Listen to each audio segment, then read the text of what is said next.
Look, man, thanks for doing this interview with me.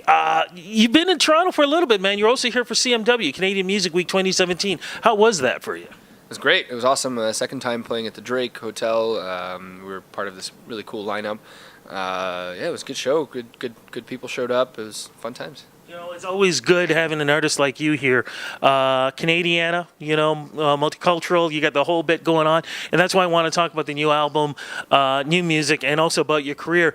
And it's kind of funny because I checked out some of the other stuff about you, and I've heard so many things. So, man, you're going to have to go through the myth to get to reality here. Originally from Quebec? Yes, yeah, grew up in Hudson, Quebec. Okay.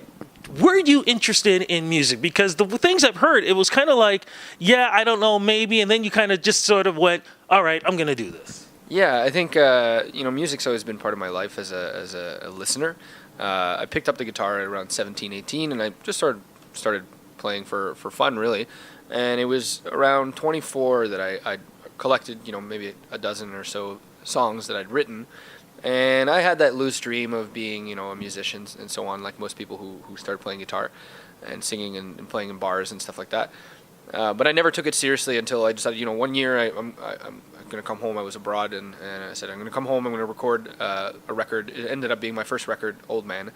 And then, one thing led to another, and I got a whole bunch of exposure, and yeah, now here I am. Now, was that exposure, that show that's kind of like the American Canadian Idol kind of thing? And at the time, were you bartending too? Yeah, I was actually. I was bartending. I was full time. I was saving money to go travel again, and I spent some time doing this show called La Voix. It's like sort of like The Voice, but in French. And it was a bizarre but very fruitful experience. Okay, get to the bizarre, because I've talked to people who have been part of these type of shows. Some of them had great experience. Some, Ruben stuttered, saying to me, quote unquote, read your contract before you sign it. Well, luckily I was released from my contract, so. Definitely read your contract. I was one of the, I guess, fortunate ones to be able to profit from the visibility that the show gives. And in Quebec, it's about 50% of people in Quebec watch the show. But you didn't win it. You were like in the top 4 or something like that. So I guess that was a good thing. Yeah. So it was. I got far enough that people remembered who I am, but not so far that I wouldn't be sort of. How to say it delicately, in shackles. No, that's a good way to do it. But you ended up signing with a record company that seems to really cater to artists like yourself and really, really wanting to help young artists get to that next level.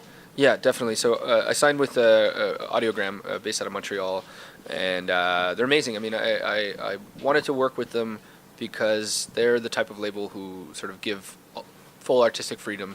Regardless of whatever contract you sign, they give full flexibility. Whatever you want to do, they're going to back you, and they're there for the long run. It's not a one-hit wonder kind of thing. It's an independent label, and they expect that whoever they sign, they want that artist to have a lifetime career. It's not about just putting out one record and making a couple bucks. So it's great to work with them.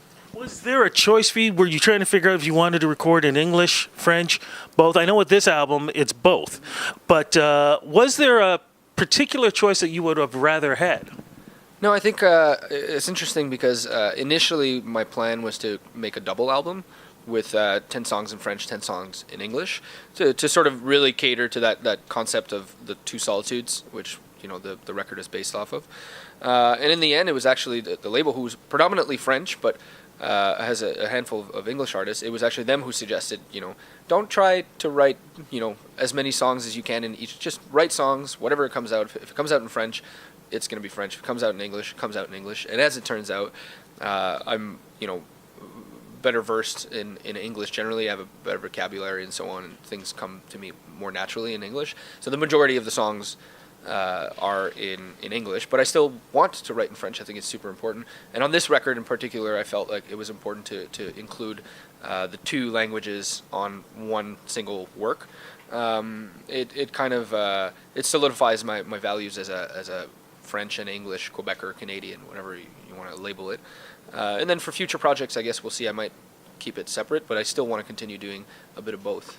So now this is where we come in again about the myth to the truth with Solitude, because I had read that your dad actually gave you a book, and that's what helped with the process of coming up with that name. Yes or no? Yeah, totally. So the book is called Two Solitudes by Hugh Glennon. Pretty famous Canadiana book, just about describing the situation of the French-English divide in like the 1910s and 20s and 30s and so on, specifically within Montreal and Quebec regions and so on. And it started from there, and it's also part of my experience as a Quebecer, living those two and in my case three solitudes as being a bilingual person. But I didn't want to make like a political album because the language issue is still very contentious. So I kind of delved into another realm, which was just solitudes, the concept of solitudes in general. So I went into the solitude of a prisoner in solitary confinement, the solitudes of Serbia as a separate nation from what was once former Yugoslavia, and I went into and also just being a recluse in the woods and going to get some air to be on your own and coming out refreshed. So it's the different aspects of solitudes that affect us all in some way. Kind of funny that you use that word with solitude, because you seem like somebody who just likes to travel. You like to go around the world. You like your freedom. Do you have that freedom being part of this music business? Do you have the freedom for how you want to express yourself, and do you have that freedom to travel too?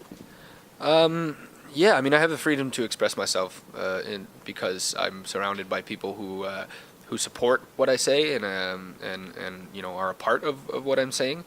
In terms of freedom to travel, I mean, I'm traveling quite a lot for music. It's not the same kind of travel as I'm used to. It's a lot of parking lots and restaurants and Tim Hortons and all that.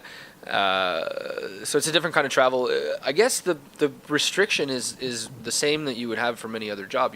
The freedom that I had when I was bartending, it was pile up a bunch of cash for a couple of months and then leave for a couple of months and not work for that time and just travel and meander and be a vagabond.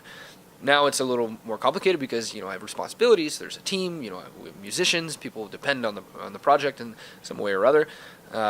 So it's not as easy to be able to leave. But I anticipate, in times of creation, I'll be able to. I've already blocked off part of my calendar for December, January to head out somewhere else because that's where a lot of the songs come from. So if I don't permit myself that freedom, then I don't think the next record will be as interesting. Well, let's talk about the lead single, what it is and what it's about, sir. So Exhale, Inhale is it's kind of it's about a lot of things. It started off the beginning of the song I wrote sitting on a boat in this like jungle river of Guatemala, and I was heading to a hostel, and you had to take a boat to get there. It was like a circuit of streams that made it to this hostel, sort of like deep off of the Rio Dulce, which is a large river that goes into the Atlantic Ocean, and we were boating up to this dock, and there were these dogs that ran up to us, and it was like starting to be nighttime, and there was a moon up in the sky, and the dogs were barking at the moon, and I thought to myself, it's interesting how when we travel we sort of put ourselves into another skin and we become wild, sort of like animals, and we all end up howling at the moon the way that the dogs did, and so it started from there. And it went on to sort of compare the different types of travelers as well. Those observing those who are going because they're interested in Guatemalan culture and the Mayan culture and so on, and those who just want to go drink and smoke weed and it's a different kind of traveling. And so I sort of think I exist within the former, but yeah. So that's in a gist. That's what it's about.